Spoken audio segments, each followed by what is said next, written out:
Alright, this is actually kind of hard to watch because I took this trade long here, added in here, and there are a lot of big ass on the level 2 at $14. And so I wanted to get to $14.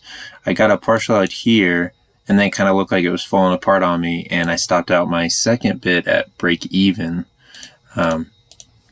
But then look at this. By this point, I was already looking at other things, but it went off and took off right to 1400. So that's a little hard to watch. But I had a green day. I started negative and fought my way back to a slightly green day here. My first trade was on ACB. Looked nice and weak. I waited for a good pullback here, so I like my entry, and I took it short right around here. There was a lot of all the MAs were downward trending.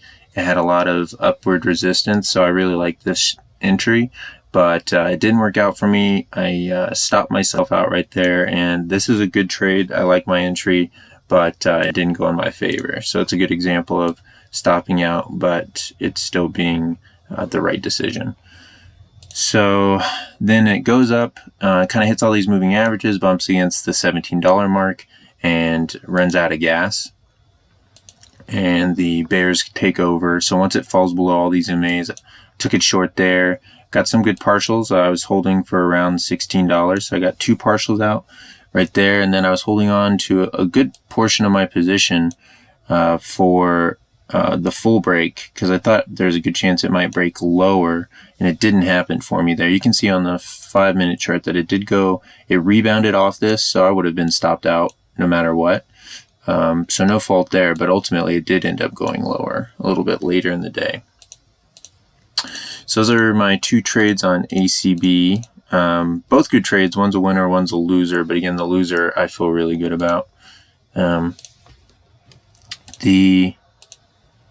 I traded NCLH, Norwegian Cruise Line. I showed you guys this just a second ago. This chart's hard to look at because it did what I wanted, but just not on my time frame, so I missed it.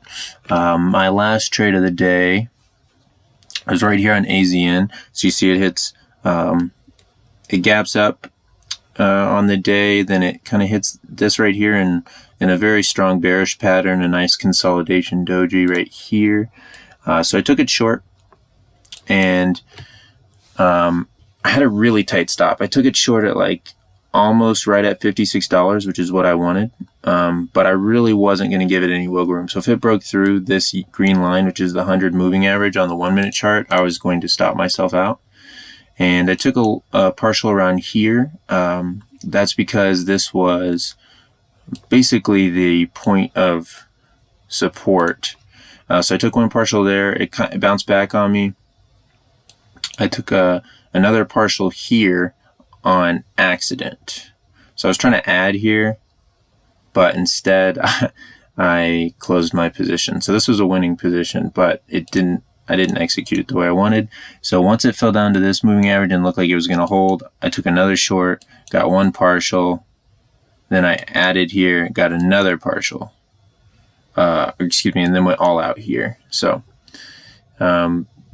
basically once I had that hotkey error, it kind of changed the way I would have played it. But these are 2 winning trades for me to end my day on a slightly green note. That stop out, that big stop out on ACB to start really took, is a big loss there. So I spent most of the time just digging out of that hole, but was able to do it, and I'm happy to have a slightly green day because it did take a lot of work.